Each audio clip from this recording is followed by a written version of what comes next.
आज आपल्यासोबत आहेत चाळीसगाव तालुक्याचे आमदार मंगेश चव्हाण. दादा, तुमचं स्वागत आहे. नमस्कार युवराजजी. बऱ्याच ठिकाणी आम्हाला रस्त्याची विकास कामं चालू दिसली, तर ही सगळी कामं ह्या 5 वर्षात करणं कसं शक्य आहे? नाही, खरं तर ही सगळी कामं 5 वर्षात नाही झाली. ही सगळी कामं मी ही सत्तेतल्या 2.5 वर्षात करू शकलो. 90% कामं माझी अशी आहेत की जे अगदी प्रायव्हेट एखाद्या कामाला लाजवतील अशा पद्धतीची कामं आहे. सरकारी कामं म्हटले की लोकांचा एक पाहण्याचा दृष्टिकोन वेगळा असतो, परंतु आज प्रशासकीय इमारत ही अगदी जिल्हाधिकारी कार्यालयापेक्षा अशी सुसज्ज अशी पद्धतीने करतोय. नुसतं बोलून, नुसते नारळ फोडून, उद्घाटन करून मी आज 1000 कोटीचे कामं चालू असतील, तुरळक 2-5% कामांची उद्घाटनं गावकऱ्यांच्या मागणीवरून केली, परंतु लोकार्पणावर जास्त भर मी देतोय. मला मतदारसंघातली विकास कामांची फाईल घेऊन फिरायला अगदी डेस्क ऑफिसरच्या टेबलावर 1 तास थांबायची वेळ आली तरी मी थांबतो. मला विश्वास आहे, ज्या दिवशी जिल्हे महाराष्ट्रात वाढतील त्या दिवशी चाळीसगाव तालुका हा जिल्हा झालेला असेल. नमस्कार, मी युवराज चव्हाण. आज आपल्यासोबत आहेत चाळीसगाव तालुक्याचे आमदार मंगेश चव्हाण. आज आपण त्यांच्याकडनं जाणून घेऊयात तालुक्यातील केलेली विकास कामं आणि भविष्यातील रोडमॅप. दादा, तुमचं स्वागत आहे. नमस्कार युवराजजी. आम्ही आज शहरात आलो. आपल्या घरी येण्या अगोदर शहरात फेरफटका मारला. बऱ्याच ठिकाणी आम्हाला रस्त्याची विकास कामं चालू दिसली, तर ही सगळी कामं ह्या 5 वर्षात करणं कसं शक्य आहे? नाही, खरं तर ही सगळी कामं 5 वर्षात नाही झाली. ही सगळी कामं मी ही सत्तेतल्या 2.5 वर्षात करू शकलो. पहिली 2 वर्ष कोविड आणि मी विरोधी पक्षाचा आमदार, त्यातही वाया गेली. शहरात रस्त्यांच्या संदर्भात थोडीफार प्रमाणात आजही नाराजी असू शकते. म्हणजे अगदी तुम्हाला सांगतो की आज 3 वाजता बैठक आहे, आता वाजले तुमचे 12:22 13 तारखेचे. आज 86 कोटीच्या प्रस्तावाला मला शासन मंजुरी देईल.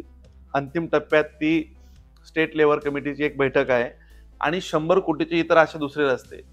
हे रस्ते झाल्यानंतर शहरातल्या रस्त्यांचा प्रश्न मी सोडू शकतोय. ह्या 2 वर्षाच्या कार्यकाळात बघा, एक साधारणतः एखाद्या आमदाराने काम करायचं म्हटलं तर एका टर्म मध्ये कुठलंच काम पूर्णपणे उभं करताना होत नाही, असा एक पारंपरिक सगळ्यांचा अनुभव होता. पण आता प्रशासकीय इमारत बघा, मी या महिन्याभरात तिचं लोकार्पण करतोय. एक्साईजची आमचे कार्यालय ते लोकार्पण आम्ही करतोय. या शहरात एक नाट्यगृह व्हावं अशी अनेक दिवसापासून मागणी होती. ते नाट्यगृह ऑगस्ट-सप्टेंबर पर्यंत आम्ही संपवतोय. पंचायत समितीचं कार्यालय ते सप्टेंबरच्या शेवटच्या आठवड्यापर्यंत संपवतोय. मी ठेकेदारांना एकदम स्पष्ट सूचना दिल्या आहेत. माझी शासकीय कामांची क्वालिटी जर तुम्ही पाहिली, 90% कामं माझी अशी आहेत की जे अगदी प्रायव्हेट एखाद्या कामाला लाजवतील अशा पद्धतीची कामं आहे. सरकारी कामं म्हटले की लोकांचा एक पाहण्याचा दृष्टिकोन वेगळा असतो, परंतु आज प्रशासकीय इमारत ही अगदी जिल्हाधिकारी कार्यालयापेक्षा अशी सुसज्ज अशी पद्धतीने करतोय. प्रत्येक फ्लोअरवर पाण्याची व्यवस्था, प्रत्येक फ्लोअरवर टॉयलेट्स, बाथरूम. आमच्या जुन्या तहसील कचेरीत गेलं तर तिथं साधे टॉयलेट्स महिलांसाठी नसायचे, पुरुषांसाठी नसायचे. आणि ही अनेक वर्षापासून मी अगदी एकदा 12वीला असताना माझं सर्टिफिकेट घेण्यासाठी गेलो, 3 तास थांबावं लागलं. तर त्या युरिनल्स मध्ये गेल्यावर पाहिलं की बाबा हे अवस्था कधीतरी बदलली पाहिजे. आणि सुदैवाने मी आमदार झालो, जनतेने आशीर्वाद दिले. नुसतं बोलून, नुसते नारळ फोडून, उद्घाटन करून मी आज 1000 कोटीचे कामं चालू असतील, तुरळक 2-5% कामांची उद्घाटनं गावकऱ्यांच्या मागणीवरून केली, परंतु लोकार्पणावर जास्त भर मी देतोय. मी महिन्यात 2 महिन्यात कमीत कमी आता 150 कोटी रुपयाची कामं, 200 कोटीची कामं लोकार्पण करणार आहोत. त्याच्यावरून कळालं की तुमचा कामाचा धडाका जोरात आहे. त्याचाच प्रत्यय असा आला की नुकतंच तुम्ही चाळीसगाव तालुक्यासाठी उपप्रादेशिक परिवहन कार्यालय मंजूर केले. आता जुनं RTO ऑफिस आपलं जळगावला, इथून 100 किलोमीटरचा पल्ला, आणि आता तुम्ही मंजूर करून आणलेल्या ऑफिसमुळे 2 तासाचा रस्ताही वाचतोय आणि लोकांना सगळी कामं इथेच होतात. तर हे ऑफिस मंजूर करून आणण्यामागं किती अवघड होतं? बघा, मी तुम्हाला सांगतो की उपप्रादेशिक कार्यालय शासनाचं एक धोरण होतं. एक 8 वर्षापूर्वी शासनाने एक GR निर्गमित केला होता. जिल्ह्याच्याच ठिकाणी आता उपप्रादेशिक कार्यालय सरकारने द्यावी. त्यामुळे माझ्या माहितीनुसार इचलकरंजीचा एक GR सोडला, त्या 12 वर्षामध्ये एकच कार्यालय झालं. आणि मी ती फाईल ज्यावेळेस दिली, म्हणजे इथं जोही आमदार आला, प्रत्येक तालुक्यातल्या आमदाराने, म्हणजे 288 मतदारसंघांपैकी जवळजवळ 200 आमदारांचे पत्र आहेत की उपप्रादेशिक कार्यालय मला मिळावं, परंतु ते कोणालाही मिळत नव्हतं. मी त्या फाईलचा पाठपुरावा केला. ती फाईल माझी एकदा नाकारण्यात आली. पुन्हा ती फाईल मी रिव्हाइव करून तिला पुन्हा ती सचिवांमार्फत पुन्हा मुख्यमंत्र्यांकडे पाठवली. देवेंद्रजींना विनंती केली आणि विशेष बाब म्हणून पूर्व उदाहरण लागू होणार नाही म्हणून मला शासनाने मंजूर केलं. मी हे करत असताना ज्या दिवसापर्यंत तो GR मिळून NIC ला जोपर्यंत आम्ही जात नाही दिल्लीच्या पोर्टलला, तोपर्यंत मी त्याचा गाजावाजाही केला नाही. मुख्यमंत्र्यांनी आदेश केले की याला मंजुरी द्यायचं, तोपर्यंत गाजावाजा न करता ज्या दिवशी ते प्रत्यक्ष कृतीत आणलं त्याच दिवशी सांगितलं. आणि मी तुम्हाला सांगतो की शासन JR निघाल्यानंतर रजिस्ट्रेशन हा कालावधी कमीत कमी 3 महिन्याचा प्रत्येक ठिकाणी असतो. मी 15 दिवसात रजिस्ट्रेशन चालू करू शकलो. म्हणजे हे मी सांगतो म्हणून नाही, कुठल्याही परिवहन कार्यालयाचं रजिस्ट्रेशन 3 ते 6 महिने लागतात चालू व्हायला. मी 15 दिवसात केलं. स्वतः कमिशनरकडे जाऊन बसलो, सचिवांकडे गेलो. मला मतदारसंघातली विकास कामांची फाईल घेऊन फिरायला अगदी डेस्क ऑफिसरच्या टेबलावर 1 तास थांबायची वेळ आली तरी मी थांबतो. अगदी कालचंच उदाहरण तुम्हाला सांगतो. माझ्या एका फाईलसाठी मी रजिस्ट्री, माझी ती फाईल ट्रॅक करण्यासाठी ऑनलाईन ट्रॅक दिसत होती, रजिस्ट्रीला आहे. तर मी तिथं जाऊन एका छोट्या डेस्क ऑफिसर शिपायाकडे अर्धा तास वेळ दिला. ती फाईल मी स्वतः घेऊन मंत्र्यांकडे घेऊन गेलो की बाबा हिची तुम्हाला साईन करायची. सांगण्याचं की मला बोलबच्चन राजकीय लोक आमच्याकडे असा अनुभव खूप आला. इतक्या मोठमोठ्या घोषणा करण्यात आल्या, गणित नगरी, अनेक घोषणा लोकांनी ऐकल्या. त्यांचे सगळं मुगजासारखं ते आभासी चित्र तयार करण्यात आलं. त्याच्यामुळे मी घोषणांपेक्षा कृतीवर जास्त भर देतो. आणि या 2.5 वर्षात माझा दावा आहे, आकडेवारीसह, कामांसह जेवढी कामं मी या मतदारसंघात करू शकलो तेवढी कामं मला नाही वाटत की मागच्या कार्यकाळ एखाद्या लोकप्रतिनिधी केली असतील त्यांनी आकडेवारी सांगावी. आकडेवारीचं एकदम सुस्पष्टता आहे. माझी कुठलीही आकडेवारी अशी फेकंपा खोटी नसते. जी आकडेवारी सांगितली ती आकडेवारी वस्तुस्थितीला धरूनच मी कायम सांगतो. त्याच्यामुळे एवढ्या कमी काळात या सरकारच्या माध्यमातून परिवहन कार्यालय जे चालू झालं, आत्ता जवळजवळ 2 ते 2.5 कोटी रुपयाचा रेव्हेन्यू आम्हाला आलाय. पुढच्याच या 6 महिन्याच्या आत 32 कोटी रुपयाची प्रशासकीय इमारत पुन्हा परिवहन कार्यालयासाठी मंजूर करतोय. तिचं TS मी घेऊन घेतलंय. म्हणजे कमीत कमी वेळेत लवकरात लवकर चांगली कामं होण्यात तुमचा हा प्रयत्न असतो. त्यालाच धरून एक प्रश्न आहे की ग्रामीण भागात सिंचनासाठी काय काम? मी लहानपणापासून ऐकतोय शेतकऱ्यांना बांधावर पाणी दिलं पाहिजे. काम करताना जोही आमदार होतो तो मोठमोठ्या घोषणा करतो, नार पान गिरणा माय, आमची गिरणा आई आहे, मन्याड, होताना काहीच दिसत नव्हतं. पहिल्यांदा मी गिरण्याचं पाणी मन्याडमध्ये आणण्याचा सर्वे पूर्ण करतोय. त्याच्यानंतर त्याला मंजुरी घेण्यासाठी मला देवेंद्रजींनी सर्व अधिकाऱ्यांच्या बैठकीत इन प्रिन्सिपल येस सांगितलं.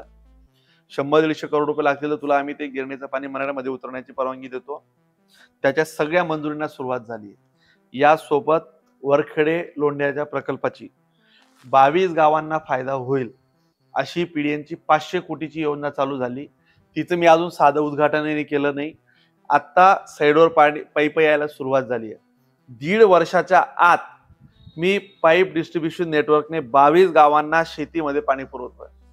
यासोबत आमचे जेवढे कॅनल्स होते 65 किलोमीटरचे कॅनल्स की ज्यांची गळतीने एवढे लिकेजेस व्हायचे की टेलला पाणी जायचं नाही, त्याच्या सगळ्या मंजुरी करून त्याची आता वर्क ऑर्डर करतोय. महिन्याभरात काम सुरू करतोय.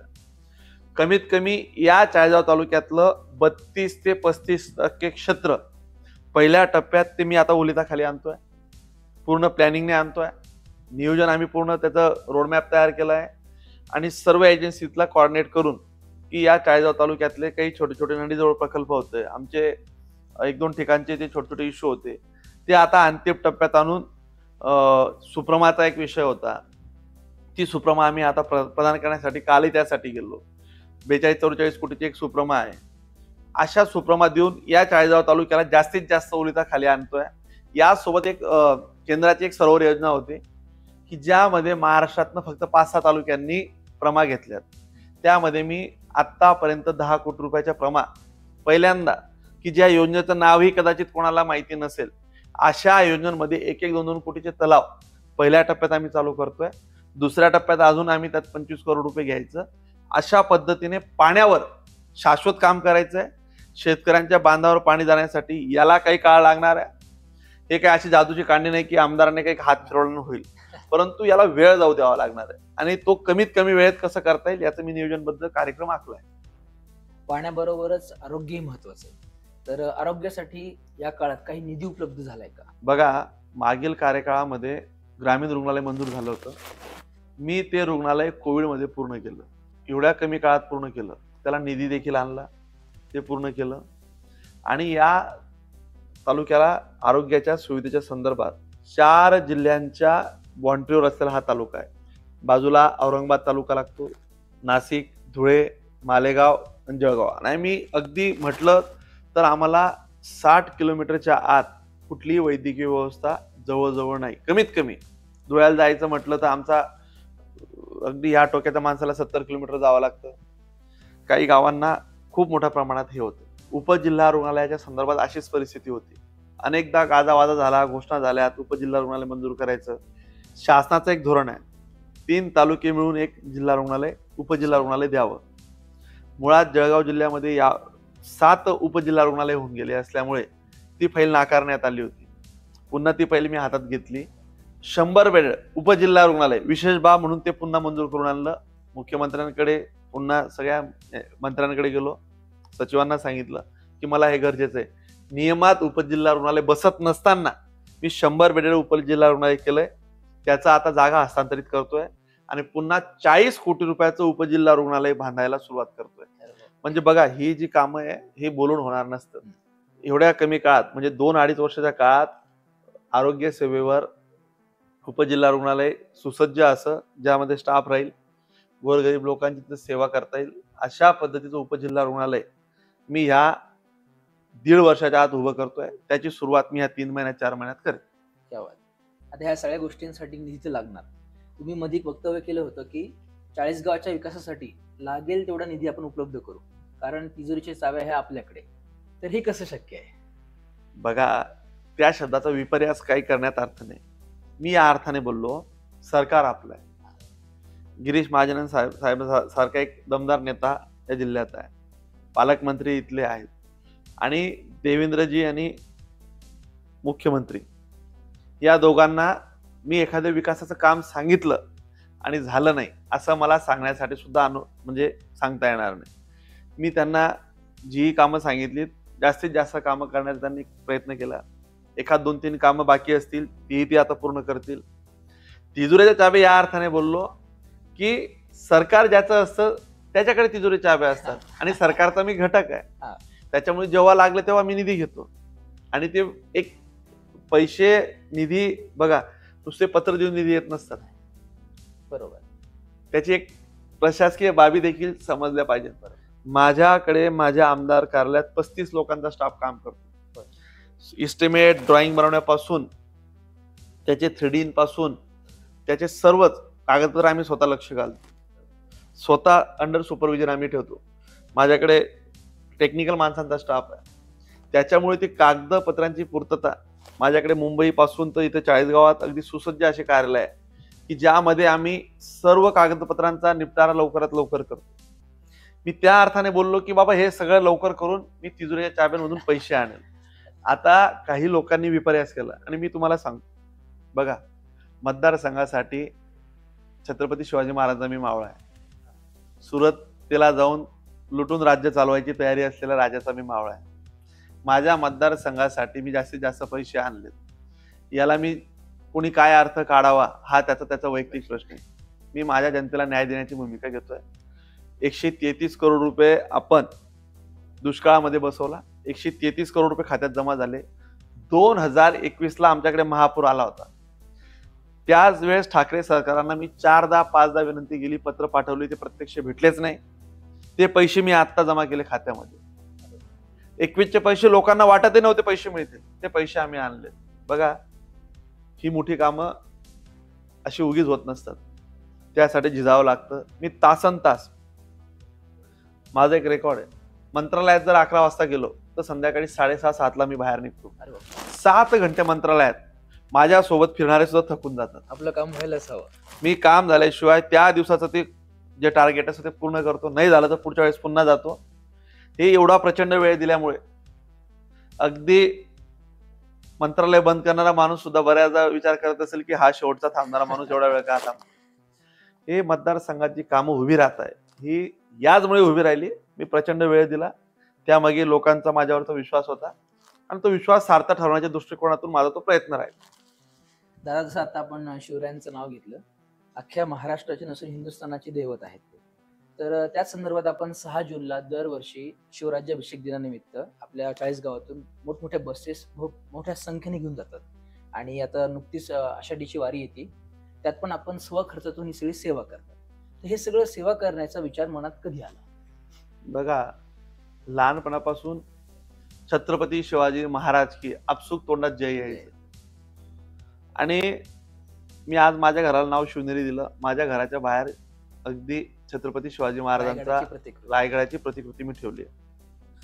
मी त्या विचारांचा पाईक होण्याचा, महाराजांचा त्यांनी जे मनभर विचार आचरणात आणले त्याचा कणभर तरी आदर्श घ्यावा, यातून काम करणारा मी कार्यकर्ता आहे. छत्रपती शिवाजी महाराजांच्या विषयाच्या संदर्भाने आजची तरुण पिढीला छत्रपती शिवाजी महाराज कळावं.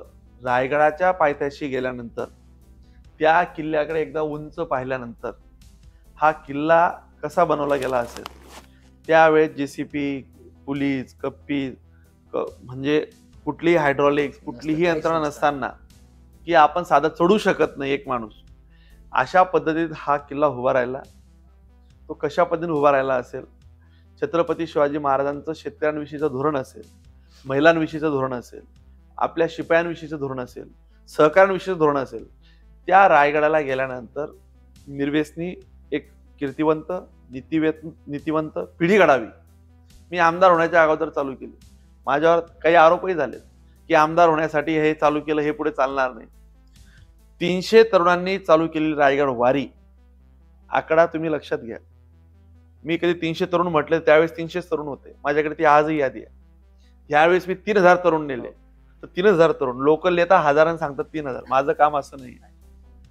मी जर 2900 असतील तर 2900चा आकडा सांगतो. 3000 तरुणांना इथपर्यंत आम्ही नेलं. अगदी त्या तरुणांना, तिथं काही तरुणांनी निश्चय केला की आम्ही आता व्यसनापासून मुक्त राहू. काहींनी व्यसन सोडली, काहींनी भविष्यात आम्ही व्यसन करणार नाही. आणि रायगडच्या तरुणांना मी त्यांना एक विश्वास दिला. मी आमदार नाही, तुमचा मोठा भाऊ आहे. आपल्याला हा तालुका बदलवायचा आहे.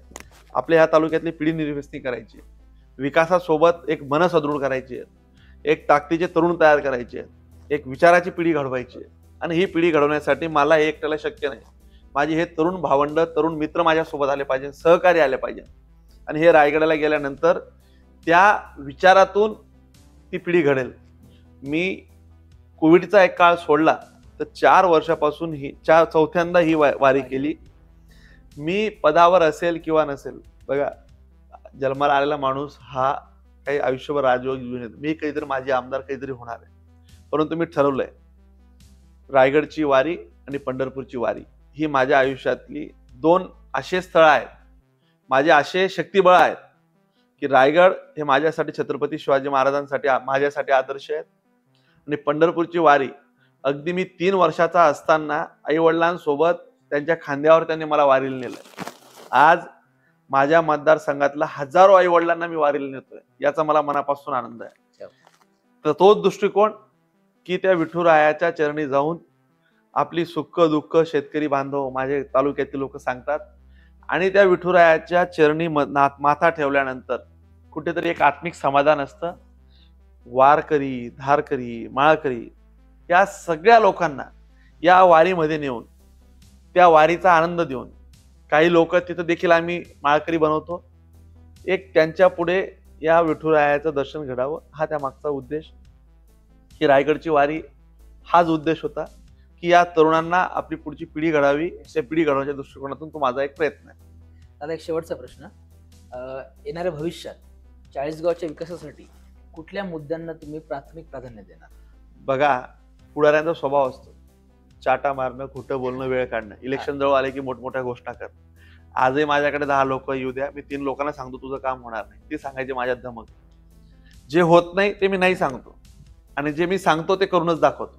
बघा, मी गिरणीचं पाणी 100% मराठमध्ये आणतो.